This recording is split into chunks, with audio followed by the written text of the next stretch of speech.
Feliz Navidad te desea. Una emisora del Grupo Extra. Nuestro staff de directores de noticias quiere llegar al fondo de los temas más importantes. En Extra Radio comienza Asiento Extra. Buenas tardes.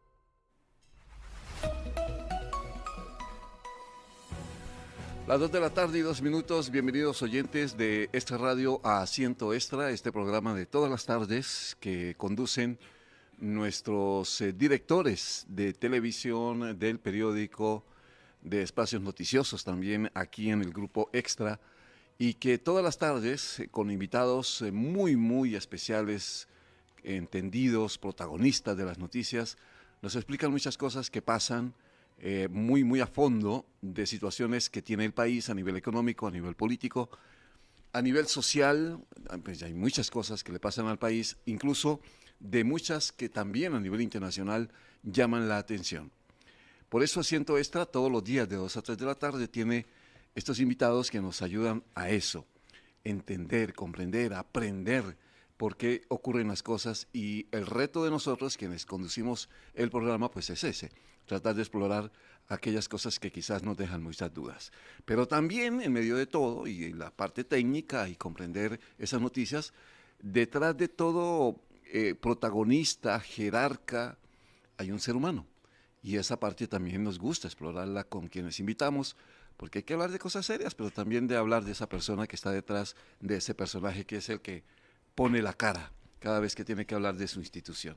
Hoy le tocó a don Luis Fernando Andrés. Él es, bueno, ya jerarca ratificado en la Compañía Nacional de Fuerza y Luz. Para un hombre que lleva tantos años en Compañía Nacional. Muy contento con esta designación como gerente general de la compañía en forma definitiva. Cargo que asumí el pasado 12 de marzo, primeramente en forma interina, y meses después se dio en forma definitiva, y recientemente ya a través de la SUGEVAL y los diferentes entes financieros ya formalmente, digamos que inscrito como la persona responsable y la cabeza de esta gran empresa que tiene más de 80 años de existir en Costa Rica. ¿Y usted en ella? Yo en ella 38. 38. El pasado 27 de octubre cumplí 38 años de ser parte de esta empresa. Entré un 27 de octubre, ya graduado de la Universidad de Costa Rica, en aquel momento como ingeniero electricista o ingeniero eléctrico, algunos dicen, realmente el título es decir ingeniero electricista, y era una empresa muy pequeña. Hablemos un poquito de historia. La compañía en ese momento, si acaso éramos 25 a 30 profesionales, hoy somos muchísimo más de esa cantidad, evidentemente, y casi todos ingenieros en aquella época. ¿Y se creó así como Compañía Nacional de Fuerza y Luz? ¿Así sí. nació o nació con otro nombre? Vamos a ver, eso es una muy buena pregunta, don Henry. Nuestros abuelos y tal vez nuestros bisabuelos hablan mucho de las compañías. ¿Y por qué las compañías? En 8 de abril de 1941 se crea la Compañía Nacional de Fuerza y Luz con ese nombre. Ajá. Y es la unión de 3 empresas que existían en Costa Rica en el manejo de la distribución de energía eléctrica en San José principalmente. Una, la que tenía que ver con el tranvía, desafortunadamente. Cuando había tranvía. Sí. Otra, la compañía Electriona, así se llamaba, que era una planta hidroeléctrica que es parte de la compañía. Ajá. Que está en la provincia de San José, un poquito más allá del Canal 3 y de la Carpio, un poquito más hacia adentro está Electriona. Y finalmente otra empresa más que había en el sector. Se juntan las 3 porque don Rafael Ángel Calderón Guardia, presidente de la República del 40 al 44, se da cuenta cuando es presidente que el sistema eléctrico en San José es un desastre. Entonces le pide a Eisenhower, como presidente de los Estados Unidos, que le mandara un muy buen ingeniero eléctrico para que hiciera un análisis del sector, del sistema eléctrico de Costa Rica. Y la persona que vino, el ingeniero que vino, recomendó 3 cosas. Primero, no pueden haber tantas empresas, tiene que haber una sola, porque es un país muy pequeño. Segundo, la que se quede como empresa tiene que invertir, o sea, hacer nuevas plantas hidroeléctricas. Y bueno, la tercera es de pecata minuta, pero básicamente esas 3. Muchos dicen, discúlpenme que don Rafael Ángel Calderón Guardia debió haber nacionalizado la empresa eléctrica ahí. Pero curiosamente se crea un 8 de abril del 41 la Compañía Nacional de Fuerza y Luz, y la compra una transnacional que se llamaba la Electric Bond and Share, que su matriz era en Nueva York, tramitaba acciones en la bolsa de Nueva York, y tenía empresas en Guatemala, en México, en Cuba, en Ecuador, en Colombia, en Argentina. Era una transnacional de sistema eléctrico. Y entonces, esa empresa, la Electric Barranquilla, la compra, nombra el primer gerente y hacen 2 plantas hidroeléctricas. ¿Y ese primer gerente también norteamericano? Sí, hubieron gerentes norteamericanos hasta 1968, cuando el ICE compra la Compañía Nacional de Fuerza y Luz. O sea, del 41 al 68 estamos en manos americanas. ¿Y esa etapa qué? Muy bien, crecimos, aprendimos. Crecimos muchísimo, nada más que, una nota curiosa, un 8 de abril de 1949, la Junta Administradora de la Segunda República de Costa Rica funda el Instituto Costarricense de Electricidad.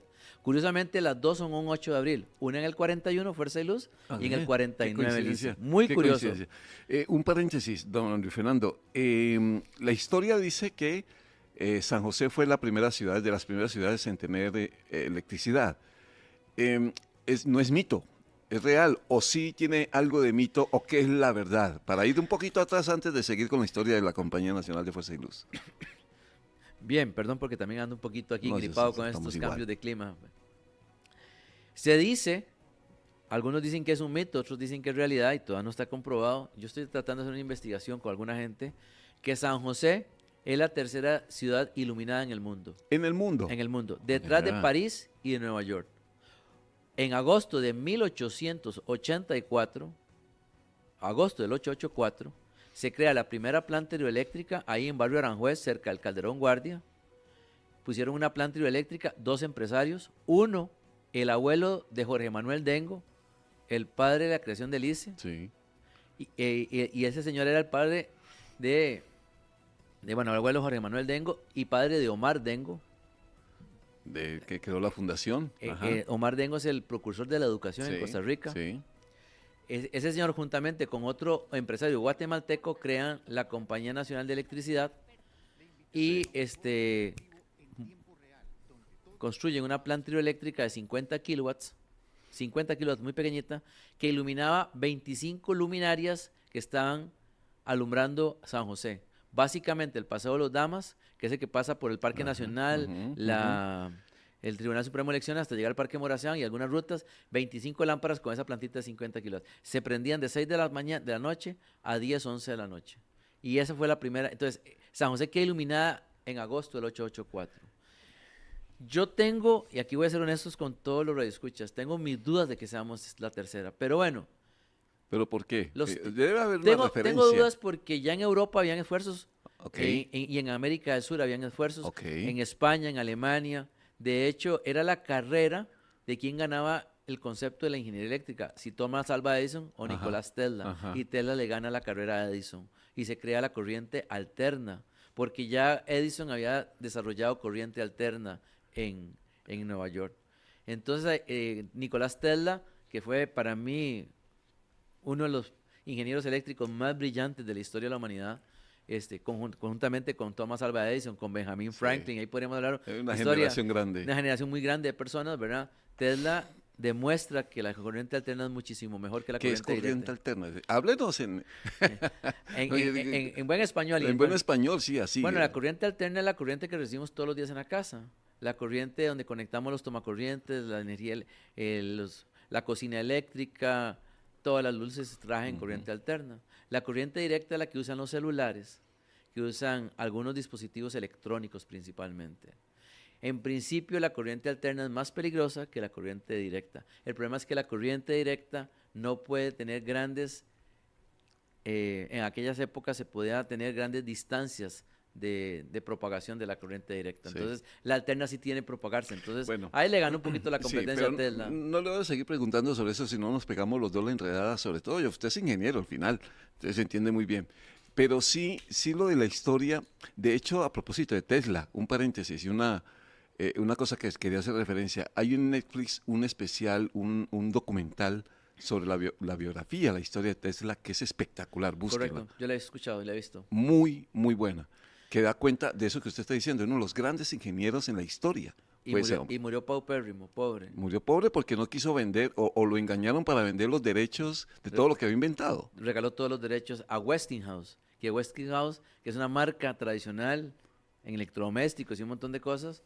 Westinghouse era un banquero, no era un electricista. y como banquero le compró todo y fue que puso la plata para desarrollar la energía alterna. Lo que alterna. conocemos hoy. Sí, pero Todo bueno, eso lo dejamos para hoy. otro programa, don Henry. Ojalá, porque eso es muy interesante, es muy bonito. Bueno, ahora sí, Compañía Nacional de Fuerza y Luz. Se crea en el 41, ujú, con el gobierno de don Rafael Calderón Guardia, trabaja del 41 al 68 en manos americanas. Inclusive le voy a decir un dato histórico. La telefonía era responsabilidad de la Compañía Nacional de Fuerza y Luz. ¿así? Sí, señor. Las primeras centrales Bueno, es que no telefónicas existía el ICE en ese momento, ¿verdad? No, Cuando ¿pero? nace. El ICE como tal no es... tenía la responsabilidad telefónica. El no. ICE tenía la responsabilidad telefónica en los años 60. Ok. Entonces, en los años 50, la compañía, en el edificio central que tenemos en calle Quinta, ahí en el segundo piso estaban las operadoras que usted llamaba. Miren, necesito comunicarme con don Henry. ¿Cuál número? El 15. Entonces agarraban un cablecito y metían al 15. Clavijeros. Eran puras clavijas donde Ajá. hacían la conectividad. Ahí, en ese segundo piso de ese edificio, construido en 1950 aproximadamente, ahí estaban las centrales telefónicas. ¿Y esos aparatos qué se hicieron? De eso debe ser un museo bellísimo, ¿verdad? Desafortunadamente Todo eso casi ya no existe nada de eso. Ese clavijero debería ser un espectáculo. Sí, Bueno, hay fotos. parecido a... Después le mando fotos y tal vez en algún Ojalá, programa que podamos mostrar fotos. Aquí tenemos fotos de las muchachas trabajando en la central telefónica. Y después, cuando el ICE se crea para la electricidad, pero después le dan el mandato a las telecomunicaciones. Y entonces les dieron la oportunidad a los americanos de seguir invirtiendo en telefonía. Y también cuando se crea el ICE, en el mandato del ICE se dice que la electricidad, o sea, todo el desarrollo eléctrico es responsabilidad del Estado a través del ICE. Y les dieron las posibilidades a los americanos de seguir invirtiendo.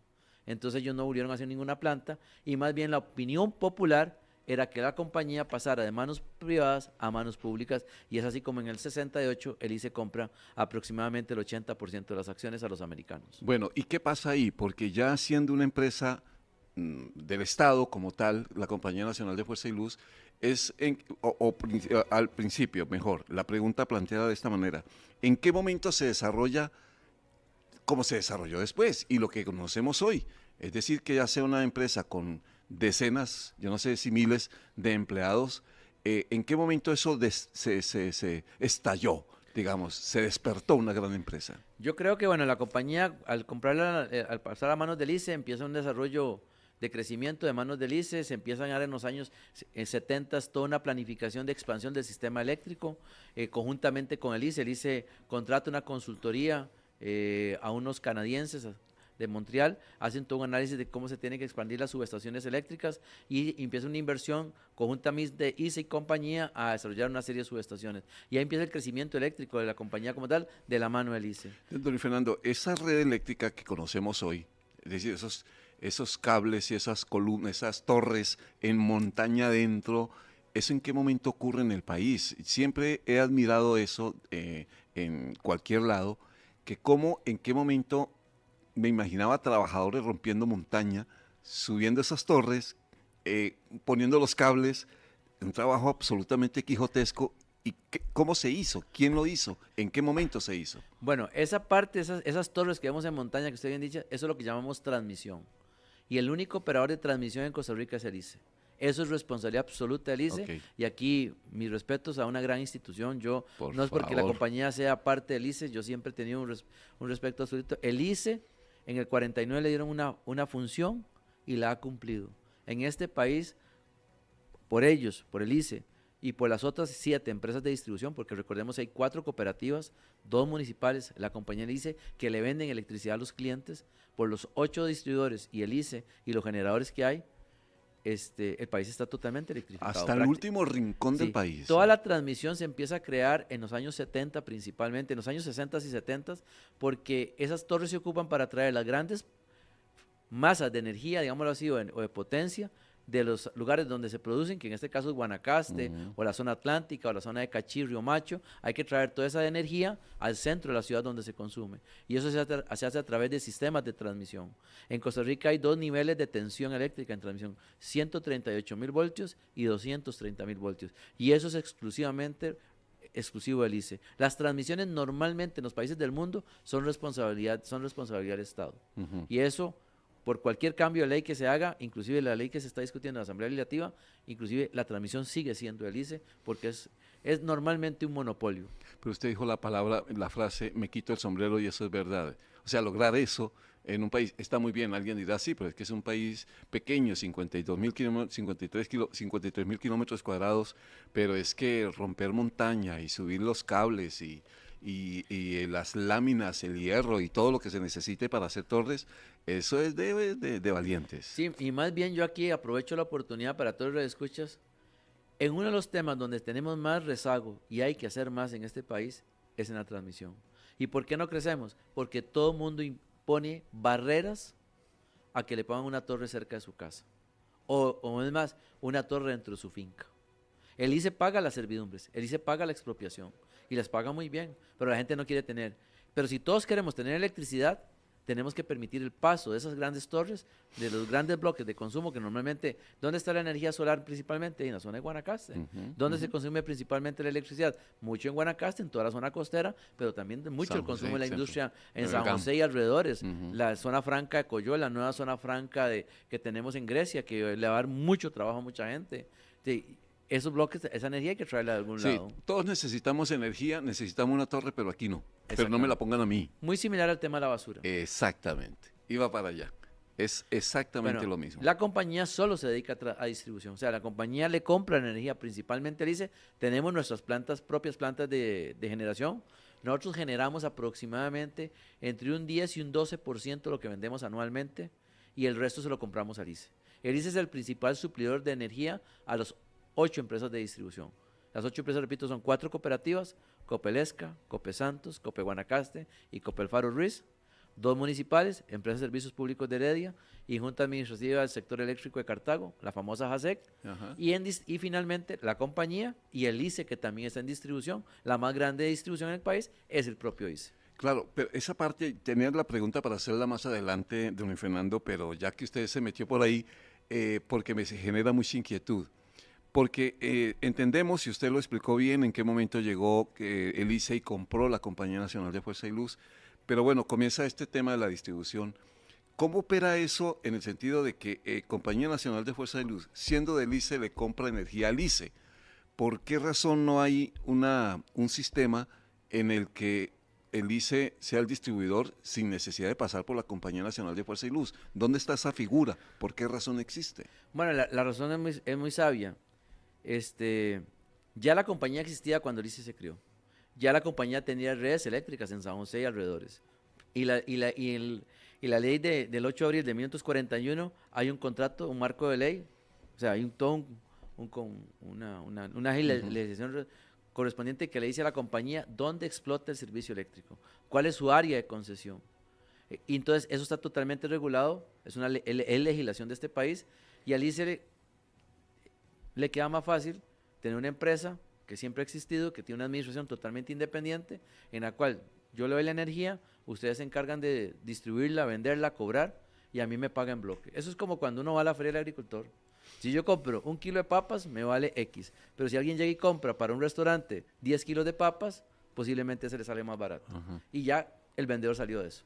Sí, pero es que el vendedor está vendiéndola. Sí. O sea, el ICE está Sí, distribuyendo la está vendiendo, también. pero no se tiene que encargarse de todo el dolor de cabeza que es llevarle electricidad, cobrarle a los clientes, atender los Pero daños. el ICE entonces, ¿qué hace? Nos vende, nos cobra. No, pero usted dijo que distribuía. En otras partes del país. El ICE está en Alajuela, desde el aeropuerto internacional Santa María hasta la frontera norte está el ICE distribuyendo. Pasando por todo lo que se quiere. Y todo el proceso. ¿Sí? O sea, eso de cobrar. El ICE tiene el 77% del país en distribución. Toda la zona atlántica, toda la zona sur. Por eso le dije, somos 4 cooperativas. Copelesca, veamos los más pequeños. Copelesca, la zona norte, Ciudad Quesada, hacia la frontera con Nicaragua. Cope Alfaro Ruiz, Cantón de Zarcero, básicamente. Sí. Cope Santos, los 3 cantones santos, San Marcos de Tarzú, Santa María de Ota y San Pablo León Cortés, Acosta y unas partes del cantón de Mora y unas partes del cantón de Puriscal. JASEC, básicamente el centro de Cartago, Paraíso, la zona hasta el volcán Irazú y un poquito camino hacia Jiménez, como antes de llegar a Turrialba, hasta ahí llega JASEC. Empresa de Servicios Públicos de Heredia, básicamente 4 cantones, San Pablo de Heredia, Cantón Central de Heredia, San Isidro de Heredia y San Rafael de Heredia. Entonces, todo lo demás bueno, Cope Guanacaste me queda parte de la península de Nicoya, porque el ICE también tiene una parte de la península de Nicoya. Pero bueno, Cope Guanacaste va de Playa del Coco más o menos hasta Nandayuri. La parte Cóbano y toda esa parte la tiene el ICE. Hay un mapita ahí que después se lo va a mandar. Y el resto del país, el ICE tiene el 77% del país. Claro. La compañía, por ejemplo, para que lo tengan claro, somos como un 2,5% del país. Pero es rentable. Es un negocio muy rentable. Bueno, es que la luz se necesita para todo. Pero ustedes compran a buen precio. El ICE no los maltrata siendo hijo el hijo de papá. No. Las tarifas del ICE son aprobadas por la autoridad reguladora y le vende, tiene tres tarifas en ventas de generación. La tarifa que le vende a la compañía y a la propia parte de distribución del ICE. Esa es una tarifa. Hay otra tarifa que le vende a las 4 cooperativas y las 2 municipales. La diferencia tarifaria es mínima, pero mínima. Sí, debe haber un margen de ganancia, Sí. digamos, para hacer la misma comparación que Sí, usted hace. nada más que nosotros vende un poquitito más caro, como 50 centavos más en cada uno de los bloques de tarifa, que es otro tema que podríamos hablar de bloques de energía. Y también tiene una tarifa para los grandes usuarios de la energía. ¿Como quién? Como Holcim, como todas las 12 metadas que tenemos, tanto Holcim como Cemex, sí. como Intel, como Cervecería Costa Rica, que es Sí. un gran consumidor, como Bridgestone de Costa Rica, como O sea, son grandes empresas las grandes que son consumidores consumidores de tienen energía. una tarifa especial, Ok. pero para tener esa tarifa especial también tienen que tener unas prerrogativas técnicas muy diferentes a nosotros como distribuidores. Ujú. ¿Cómo es la Compañía Nacional de Fuerza y Luz por dentro? ¿Cómo es esa empresa? ¿Está llena de ingenieros? ¿Es una empresa común y corriente como cualquier otra empresa? No sé, ¿cómo funciona la Compañía Nacional de Fuerza y Luz? La autonomía que tiene administrativa, cuéntenos todo eso. La compañía es totalmente independiente al ICE. Nosotros tenemos un consejo de administración que es la figura máxima formada por 5 personas y tiene una junta de accionistas porque siempre seguimos siendo una sociedad anónima. El ICE compró el 80% y hoy en día el ICE es dueño del 98.6% de las acciones. Todavía hay 1.4% de las acciones en manos privadas. Por eso se llama Compañía Nacional de Fuerza y Luz, Sociedad Anónima. ¿Y quiénes son esos otros dueños? Son gente que tiene acciones de los años 40 y 50, que son ahora los hijos, perdón, los nietos o inclusive bisnietos de personas que compraron acciones. Ellos tienen mucho interés de no tener más las acciones, que el ICE O sea, se las compre, venderlas, ajá. pero el ICE no tiene interés de comprarlas ¿Y todavía. por qué? Sí, porque tenemos una figura legal un poquito diferente. En algunas cosas somos privados, en algunas cosas somos públicos. Somos una empresa estatal, pero con un criterio diferente definido por la Procuraduría General de la República. Ajá. Entonces, en algunos aspectos es mejor ser ustedes como empresa privada lo saben, ¿verdad? Sí, pero una cosa es lo privado y otra cosa estamos hablando del distribuidor de energía. Y no es cualquier cosa. De las 4 cooperativas son privadas, son cooperativas. No, sí, pero la Compañía Nacional de Fuerza y Luz no sabía, no tenía ni idea. Es Fernando, una sociedad no anónima, sabía. pero 98.6 en manos del ICE, Ajá. 1.4 en manos privadas. Sí, y esas personas quieren vender, ¿por qué? Porque esto es un negocio al costo, no es un negocio lucrativo. Entonces, en una empresa privada es totalmente diferente. Entonces ellos quieren vender porque ellos no tienen no les reditúa mucho las Ajá, acciones no, que no tienen. les llega platica, como Y debería. cuando les llega demasiado poco porque principalmente el que se las lleva es el ICE, porque Claro, es el principal Claro, dueño. pero es platica, o sea, es ser un accionista de la Compañía Nacional de Fuerza y Luz. Y son muchos accionistas, dice usted, ¿en número? Son muchos, no son tantas personas, pero sí son muchas acciones. Sí. Compañía Nacional de Fuerza y Luz. Es que a mí además, don Fernando, cuando usted hablamos ayer y leí la noticia de que usted había sido ratificado, me hacía la pregunta que le estaba planteando de cómo es por dentro, como institución.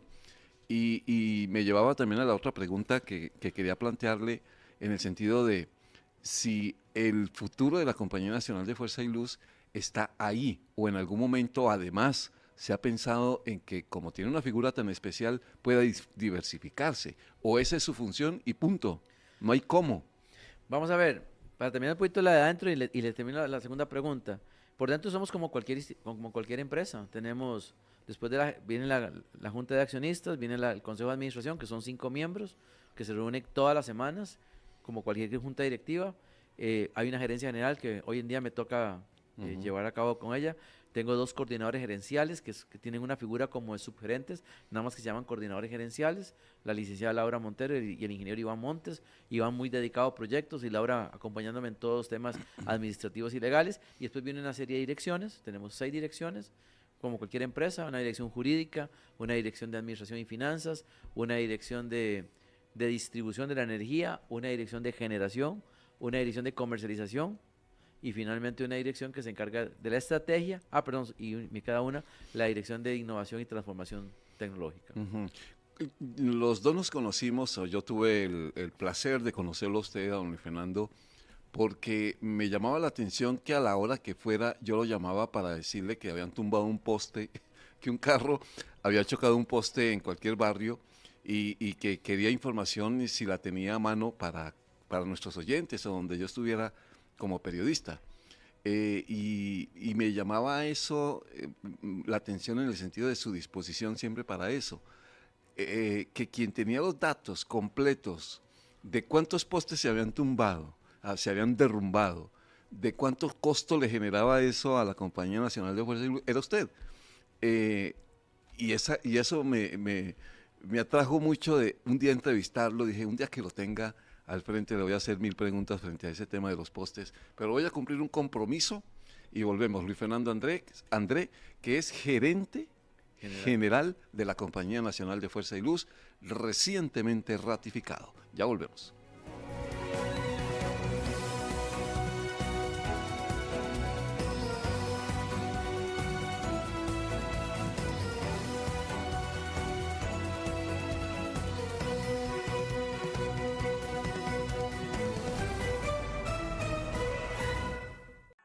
Asiento Extra por Extra Radio.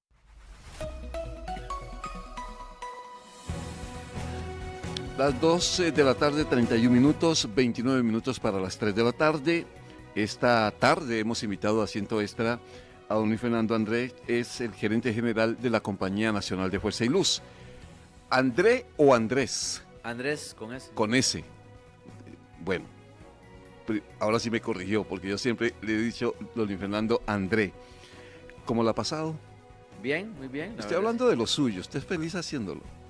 A mí me gusta la radio, me parece que es un medio muy interesante. Estar en este tipo de conversaciones a mí me encantan. Cuando me han invitado, sería un poco arrogante, pero me siento como en mi charco. Me siento, conversar con la gente me encanta. Claro, ¿y por qué? ¿En familia había algún comunicador? No tengo comunicadores, pero curiosamente cuando entré a la Universidad de Costa Rica en 1982, hice mi prueba para ver qué carrera estudiaba. Puse 4 ingenierías de primero y en la segunda columna puse 4 nada que ver, y entre una de ellas puse periodismo. Puse periodismo, me gusta mucho la historia, por eso que hablo mucho de la historia. Sí. Puse economía y puse farmacia. Ajá. Y bueno, en ese momento mi test me dio que tenía muchas habilidades para las matemáticas, y entonces la muchacha me dijo que tenía que ser ingeniero civil. Y le dije, mire, qué curioso, la carrera que más matemáticas lleva en la Universidad de Costa Rica es ingeniería eléctrica. Llevamos un poco más de matemática que los civiles. Un curso más, básicamente. Sí. Entonces me dice la muchacha, y si usted es bueno para la matemática y me dice que eléctrica la puso de primera y eléctrica lleva más matemática, creo que usted puso lo correcto. Y ahí me quedé. Ajá. Y en el año 86 me gradué como ¿Y de verdad es bueno para las matemáticas? Sí, de hecho fui profesor de cálculo diferencial integral y ecuaciones diferenciales y todo esto en la Universidad Internacional de las Américas desde su creación en 1988 hasta el año 2010. Fui profesor universitario en toda la cátedra de matemáticas y la coordiné porque me fascinan las matemáticas. Ajá.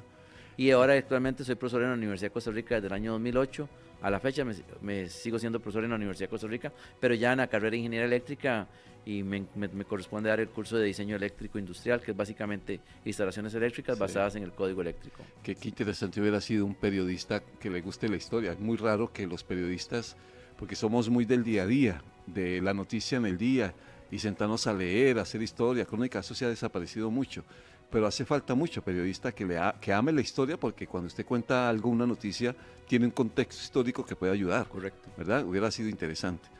Las matemáticas también pueden servir en algún momento. Le puedo hacer una pregunta, don Fernando. ¿Quién es usted? ¿De dónde viene? ¿De su familia? Bueno, yo soy costarricense, aunque tengo apellidos un poco extraños, porque Andrés es mi primer apellido y mi segundo apellido es Jacome, que no es un apellido muy común y prácticamente solo lo tenemos mis primos hermanos y mis hermanos, mi madre y en paz descanse mis 2 tías que ya fallecieron. El Jacome existe mucho en América del Sur. De hecho, hubo un árbitro en el Mundial de Fútbol que se llama, creo que no vaya yo, Elías Jacome, y pitaba era un árbitro de Ecuador. El Andrés es español, viene mi abuelo, mi bisabuelo es el que era español, pero mi abuelo es totalmente español, costarricense de origen español. Educado en la escuela Claudio González Rucabado, en esa escuela está ahí por la Maternidad Carit, en el edificio de la escuela Ricardo Jiménez Oriamuno. Era la escuela Claudio González Rucabado era de varones y la Ricardo Jiménez de mujeres. Y en el año 74 deciden hacer las 2 escuelas mixtas. Yo me gradué en el 76 de la escuela de varones y ya tenía 6 compañeras. Y en los años 80 ya las 2 escuelas estaban ya muy grandes y decidieron unir las 2 y evidentemente Claudio González Rucabado, que era un escritor, versus un expresidente de la República como Ricardo Jiménez, toda la escuela se llamó Ricardo Jiménez. Mi educación secundaria en el Liceo de Costa Rica, ícono, los liceístas somos los liceístas, soy muy ferviente del Liceo de Costa Rica, gran ferviente, y después del liceo pasé a la Universidad de Costa Rica a sacar mis grados universitarios. Pero fue una infancia tranquila, digamos. Sí, un josefino completo, o sea, un josefino cuando le digo, y yo me crié a 200 metros de Plaza González Víquez, conozco San José muy bien, ¿verdad? No soy de los que anduvo en cafetales, porque en San José no habían ya cafetales, ¿verdad? Tengo que ser sincero, es una de las cosas que quedan pendientes en mi vida, ir a coger café así todo un día. No lo he hecho y tengo que hacerlo. Todavía hay, así que no se preocupe, todavía quedan. Sí, claro, tengo amigos en Naranjo que me han dicho que estamos pendientes de una invitación, pero bueno, como mucha gente que en su infancia cogió café, pero sí, no me correspondió hacer eso, pero sí jugué, de los chiquillos que jugaban en la calle de fútbol y que cuando venía la patrulla salían carrera porque nos quitaban la bola, ¿verdad? Muy amante del béisbol, porque me crié muy cerca del Parque Antonio Escarré. Sí, ahí está, pegado. 500 metros, yo pasaba todos los días para ir a mi escuela por el Parque Antonio Escarré, entonces soy muy fanático. De hecho, por ahí cerca está la casa donde se fundó el Saprissa. Estaba en Los Ángeles. Ese barrio de Los Ángeles es un poquito más hacia el otro lado, pero sí es donde está la casa de don Beto Fernández y toda esta cuestión. Me gusta mucho el béisbol, por eso mi familia, mis hijos practicaron béisbol, por ejemplo. Me gradué en el año 86 de la universidad, me casé en el año, mantengo mi matrimonio desde que me casé en 1987 con mi esposa. Un saludo a Florimonje, que tal vez me está escuchando, no sé si se está escuchando. Y tengo 2 hijos ya grandes, uno de 36 años y uno de 33, que cumple 34, un ingeniero mecánico, el otro químico, y esa es mi vida. No tengo nietos todavía, vamos a ver qué para el futuro, pero tengo una vida como cualquier costarricense, como la suya, don Henry, como cualquier otro ciudadano. Soy profesor universitario desde 1988, a la fecha sigo dando clases en diferentes, primero en universidades privadas y hoy en día en la Universidad de Costa Rica. ¿Se ha casado cuántos años ya, dijo usted? 37 casado, 38 trabajar en la compañía. Caramba, bastante. Ese es un matrimonio con buena energía. Sí, como cualquier otro matrimonio, ¿verdad? Con sus altos y bajos, ¿verdad? Con el breaker caído a veces. El breaker caído sí a veces, pero no, tengo una esposa que me ha sabido entender mucho. También muy metido en algún momento en el Colegio Federado de Ingenieros y Arquitectos, en mi colegio, que es el Colegio de Ingenieros Electricistas Mecánicos e Industriales, el famoso CIEMI. Fui presidente 2 veces del CIEMI, estuve en varias juntas directivas, fui presidente del Colegio Federado. O sea, sí he tenido una vida ahí también bastante activa y soy bastante activo, ¿verdad? ¿Y cómo llega a la Compañía Nacional de Fuerza y Luz? ¿Cómo coge su currículum y dice, me voy a presentar allá? ¿Fue alguien que llamó? ¿Cómo fue? Muy sencillo y muy simpática la historia. Precisamente cuando me tenía que incorporar al Colegio Federado de Ingenieros y Arquitectos, porque los graduados de ingeniería tenemos que estar incorporados, cuando fui a entregar mis documentos, me topé a Juan Carlos Uvilla, un compañero mío de la universidad, y me dice, ahí en la pizarra de trabajo están buscando un trabajador para la Compañía Nacional de Fuerza y Luz. Y le digo, ¿vas a aplicar? Me dice, no, yo no me interesa trabajar ahí. Entonces yo fui, tomé los datos, mandé mi currículum y me llamaron a una entrevista. Me escogieron después de tener varias opciones y hasta la fecha sigo ahí trabajando. Qué bonito, ¿no? Sí, ha sido mi único trabajo prácticamente. Sí. Y bueno, aparte de la educación, que también es otro trabajo que me apasiona mucho educar, enseñar.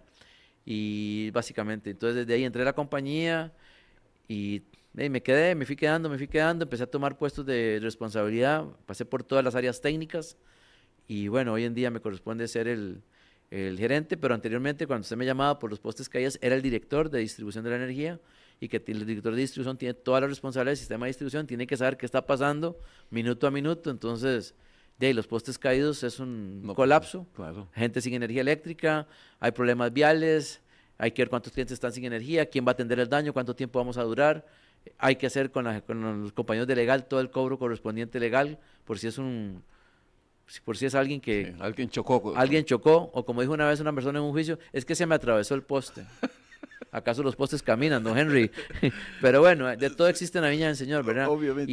Yo fui director del 2015 a marzo de este año, y siempre, como dice usted, estaba con toda la disposición de atender cualquier eventualidad. Sí, sin duda, y siempre lo fue. ¿Cuántos postes tumban al año aquí en Costa Rica? En accidentes o como sea. Un promedio de 300. En el área de la compañía, propiamente nosotros, alrededor de 300 postes por año. ¿De verdad? Sí. Por diversas ¿Casi uno por día? Casi uno por día.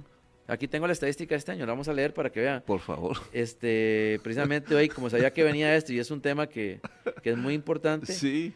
Llevamos eventos totales de postes 318. 318. Pero hay algunos postes se quiebran porque cayó una rama, no es por un accidente de tránsito. Okay. Otros porque se quedan enganchados en las redes de telecomunicaciones, ¿verdad? Sí. O sea, que viene un tráiler, hay un cable bajo de telecomunicaciones, se engancha y revienta todo.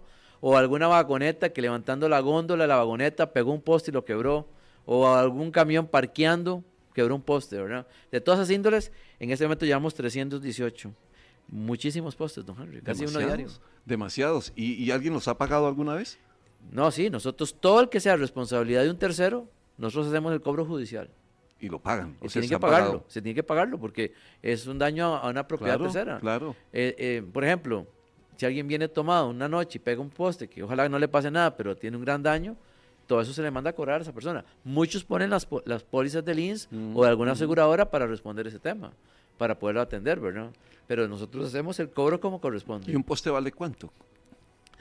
Depende de lo que tenga colocado, ¿verdad? Lo que tenga instalado puede ir entre 1.250.000 hasta 1.5 millones, 1.750.000. Y también depende del momento en que lo atendamos. No es lo mismo un sábado en la noche, que hay horas extras, o un domingo, que es extras dobles, a atenderlo un lunes en jornada normal, porque es jornada ordinaria, claro. ¿verdad? Entonces hay muchos conceptos que pueden cambiar el costo del valor del poste. Don Fernando, aún hay sitios donde es terriblemente feo ver el montón de cables, todos pegados, como un enjambre, como una telaraña en postes.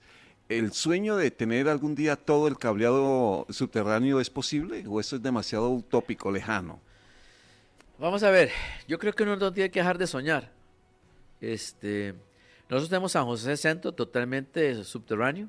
Son 315 manzanas, desde Avenida 9 a Avenida 20, desde calle 23, 21 a calle 20. Hablemos en español. Sí. Desde Avenida 9, el sector del Limbo, toda la Avenida 20, el Pacífico.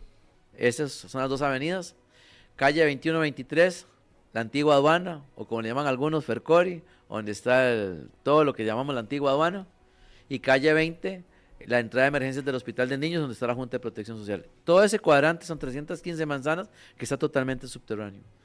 Estamos analizando hacer otros sectores más en subterráneo. Hay muchas residencias, hay muchos condominios residenciales en subterráneo, hay muchos condominios comerciales e industriales en subterráneo. Es que ya no se permite, ¿verdad? Si alguien va a hacer alguna construcción, un condominio, tiene que operar, construir el sistema eléctrico subterráneo. No necesariamente. O no hay ley. No. No es obligación. No es obligación, puede ser totalmente aéreo. O sea, no es problema, pero la gente sabe los beneficios y las bondades que tienen los sistemas subterráneos, empezando por lo que usted dijo, que se ve... Lo feo.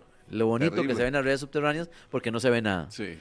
Esos montón de cables que usted me acaba de decir que se ven son cables de telecomunicaciones, no son cables de la empresa eléctrica. Este país, pero el poste sí. El poste es de la empresa eléctrica. El poste fue declarado por la SUTEL como un bien escaso.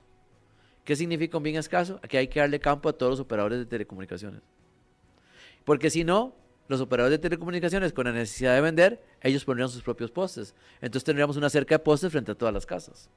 Entonces, para evitar una cerca de postes, se declaró un bien escaso el poste y tenemos que darle campo. Y hay postes que ya no aguantan Ya más. no aguantan, tienen demasiado. Y las empresas de operadores de telecomunicaciones dejan esos rollos de cable de fibra porque empatar la fibra óptica es bien complicado. Y los empates de fibra óptica traen problemas de una mejor conectividad. Porque el empatar la fibra, ahí pueden haber pérdidas, por eso es pérdidas que en la uno ve esos comunicación. rollos enormes. Entonces ahí esos rollos colgados. es para cuando hay un daño puedes extender y llegarle al daño que Ajá. tienen y no tener que volver a tirar empalmar o hacer algún Sí. trabajo con la fibra. Pero es si que, el poste se llega por aquellas cosas a quebrar, que ya no aguante todo ese peso, ¿quién lo paga? vamos a ver, ahí es importante. Si notamos que eso es responsabilidad de algún operador de telecomunicaciones, se lo cobramos No, a pero él. ese montón que hay ahí, ¿cómo? De ahí hay que ver cuál fue el último que llegó, quién no hizo lo que tenía que hacer y verificamos las condiciones. Usted dice que piensan hacer otro cuadrante con subterráneo. ¿Qué Estamos a- sector?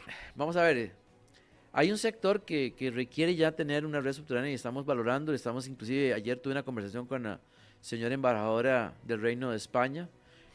Todo lo de San José fue financiado y desarrollado a través de un crédito, muy buen crédito pues, del gobierno español y queremos, y ese préstamo está totalmente atendido, queremos volver a pedir ese crédito, como hacer un crédito revolutivo, o sea, que nos vuelvan a dar las mismas condiciones y que nos financien poder hacer otro sector. ¿Qué sector? El sector de Sabana, Sabana Norte, por donde está el ICE, todo ese cuadrante, un poco el Boulevard de los Yoses, perdón, del Boulevard de Romoser, todo ese sector, porque está creciendo con edificios muy altos Sí. y las redes ya incomodan las redes a los edificios. Totalmente. O sea, ya no hay espacio para poder tener, y ahí siguen creciendo y desarrollándose el nuevo San José vertical.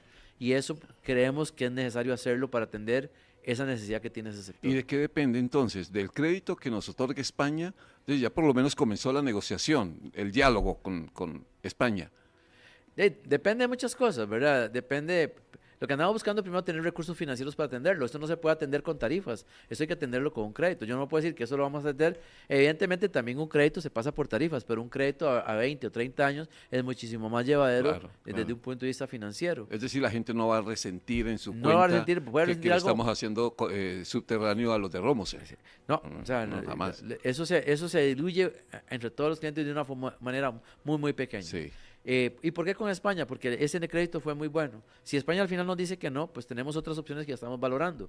Pero sí necesitamos un crédito para poder hacer eso y estamos claros de que hay que atenderlo. También tenemos previsto atender algunas rutas principales. Cuando digo rutas principales son las, por ejemplo, tenemos algunos diseños ya hechos, por ejemplo, del Muñoz y Nane hasta Curriabat. Toda esa parte de donde está Plaza Mayor y todo ese sector hacia allá, Plaza del Sol, perdón, y llegando hasta Curriabat, hacerlo en subterráneo. Pero todas las redes subterráneas evidentemente son más caras que las redes aéreas y llevan su complicación de construcción es más complicada. Que es romper, Porque que romper, vías. y no solamente es que pensar en lo eléctrico, hay que empezar en las telecomunicaciones. Porque si no ponemos lo eléctrico, podemos poner el eléctrico abajo, pero si dejamos las telecomunicaciones arriba, Dejamos lo mismo. dejamos lo mismo. El Entonces, desorden igual. el desorden igual. Entonces, tenemos que pensar en los dos sistemas, en el eléctrico y el de telecomunicaciones. Entonces, eso implica un poco más de dinero. Don Fernando, el país ha vivido, en la historia, apagones muy serios. No sé si usted me ayuda a recordar si hubo alguno que marcó mucho la historia del servicio eléctrico en el país, o el país ha estado, digamos, bien atendido en eso, es decir, pese a las situaciones de sequía o alguna situación creo que en alguna oportunidad, hace algunos años fue porque se cayó todo el sistema centroamericano, que recuerdo ese apagón grande, no sé si haya habido más, pero ¿cómo nos ha ido con eso? Vamos a ver un poquito la historia. Yo creo que la época más triste de apagones fue en los años 70 en Costa Rica, 73, 74, porque el ICE estaba construyendo el proyecto hidroeléctrico Arenal y había un desabastecimiento de la atención de la demanda del país. Una vez que Arenal entra en operación, se acabaron los apagones o el racionamiento en Costa Rica. Pero yo me acuerdo chiquillo, ahí en Plaza Víquez, como le dije, donde viví, que mi mamá cocinaba con un anafre, porque habían 2 o 3 días a la semana que de 8 de la mañana a 5 de la tarde no había electricidad. Y era porque no teníamos suficiente plantas hidroeléctricas para alimentar todo el país. Después de ese racionamiento de los 70s prácticamente no han habido mayores problemas porque el ICE ha atendido mucho la demanda del país. El último apagón que tuvimos fue el 1 de julio del 2017. Fue un apagón de todo el país. Y fue a raíz de un problema que hubo en Panamá, fue un sábado en la tarde, que ese día se inauguraban los Juegos Deportivos Nacionales en Desamparados, me acuerdo porque todo el mundo me llamaba.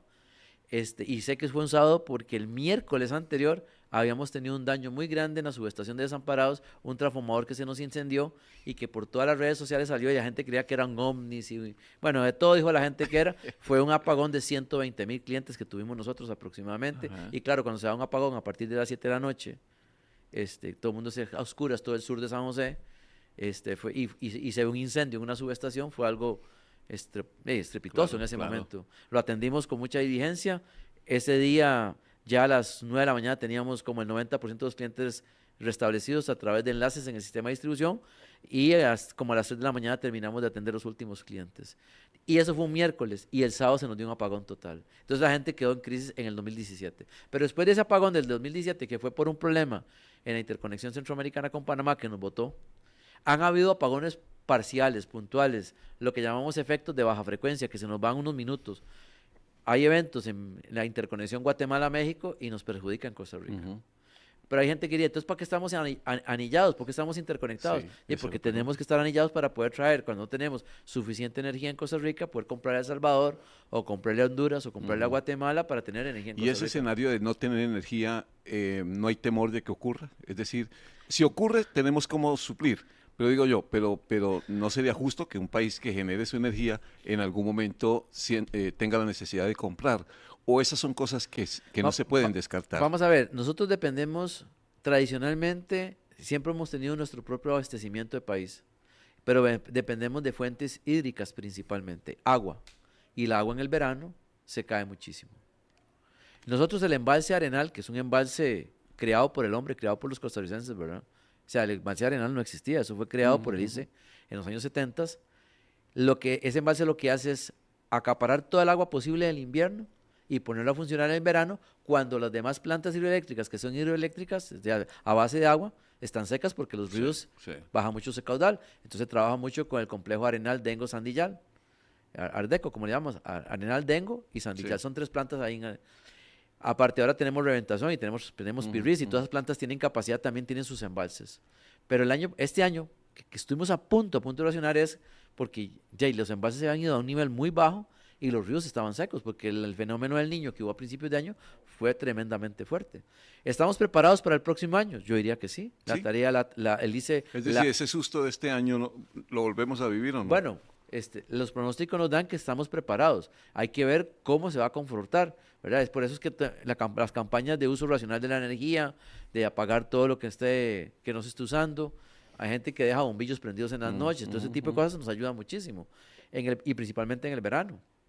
El ICE está preparado. El ICE, el embalse Arenal se ha recuperado tremendamente porque lo llevamos a niveles, y digo llevamos porque soy costarricense y el ICE es parte de nosotros. El ICE lo llevó a un nivel bastante bajo porque tenía que usarlo y lo ha recuperado muchísimo este año.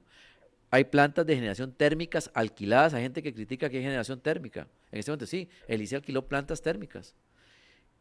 ¿Por qué? Para poder sufragar la demanda energética del país. Es mejor tener una planta térmica alquilada produciendo energía eléctrica que tener apagones, ¿verdad? Toda la vida, ¿no? Eso es evidente. Y el ICE ya adjudicó, digo el ICE porque es el responsable, plantas fotovoltaicas, tanto solares como eólicas, las dos tipos, para que en el 2026 algunas de esas ya estén en operación, para tratar de quitar un poco la generación térmica que tenemos actualmente. Sí, pero la amenaza, el fantasma de un apagón, es decir, ustedes no pueden meter la mano al fuego del todo, porque depende mucho de San Pedro.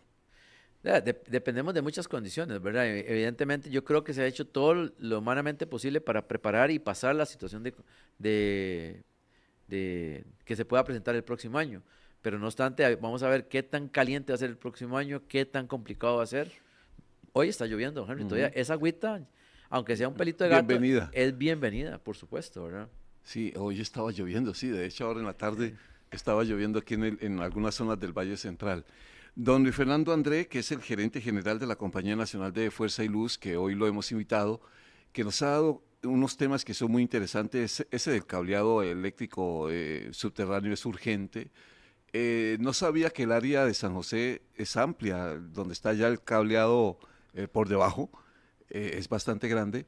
Y el sueño de ver a toda la ciudad, entonces, ahí está, dependemos de la plática. Eso es una muy buena noticia. Creo que de las cosas buenas que hemos podido compartir puede ser esa. Sí, no, nosotros, además, la calidad de servicio que tenemos es muy diferente.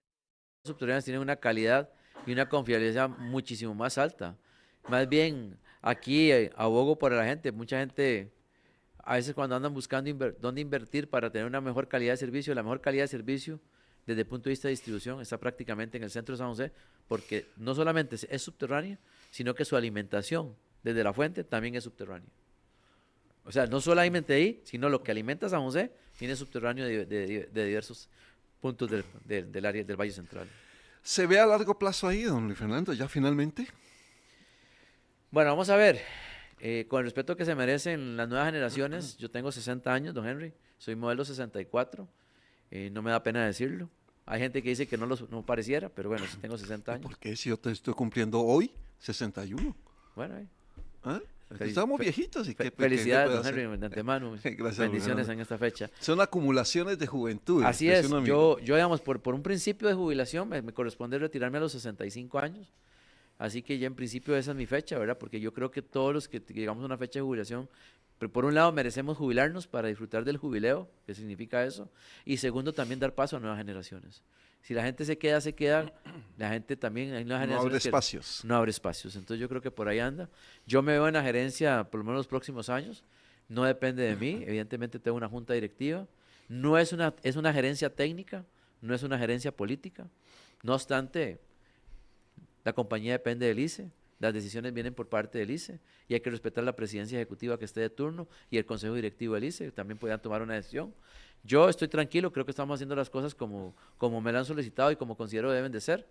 Estamos con una empresa con una gran tranquilidad y mucha paz laboral, esperando que el 25 sea lo mejor. Vienen nuevos proyectos en la empresa, que después podemos venir otra vez a hablar un poquito de proyectos, de cómo se maneja una empresa de este tipo, pero yo sí me veo por lo menos en este proceso caminando con empresas hasta mi periodo de jubilación. Si no se puede llegar hasta ahí y se da antes, pues sí, también hay de entender lo que... Pero se va enseñando. Sí. O sea, la cátedra es también su campo. Sí. También ahí tengo muchos años de estar en educación, entonces ahí podría dedicarme un tiempo. Y bueno, y como colorario en este punto, aunque no lo crea, con mi amigo Ricardo Zamora, que usted conoce, el periodista, y los dos nos vamos a jubilar casi que el mismo día, porque él nació el 30 de julio del 64, y yo el 31 de julio del 64, nos pensionamos el mismo día prácticamente. Hemos pensado hacer un programa radial. No me diga. En el proceso de jubilación. Ya le dije al inicio, a mí me gusta mucho la radio. ¿Y cómo se va a llamar?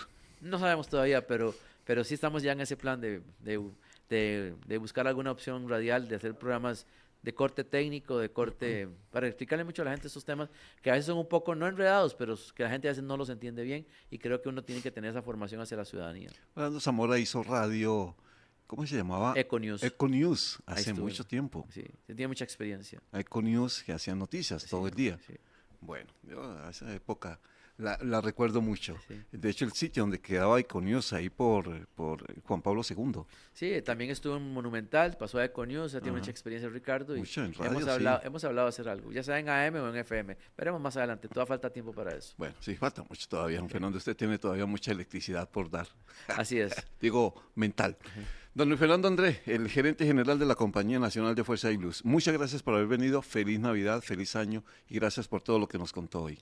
No, con muchísimo gusto, don Henry. Creo que quedan muchos temas pendientes. Cuando usted tenga gusto y me pueda volver a invitar, yo con gusto vendría a hablar de otros temas que creo que son muy importantes, no solamente para los clientes de la compañía, sino para todos los clientes del país. Desde ya, a todos los que nos escuchan, una feliz Navidad, que la pasen de lo mejor. Y decirle a todas las familias que el 2025 sea lleno de salud, de trabajo y de mucha prosperidad. Ojalá sea así. Ya viene mucho que contar. Las 2 de la tarde, 58 minutos. A ustedes muchas gracias. Que pasen una feliz tarde. Adiós.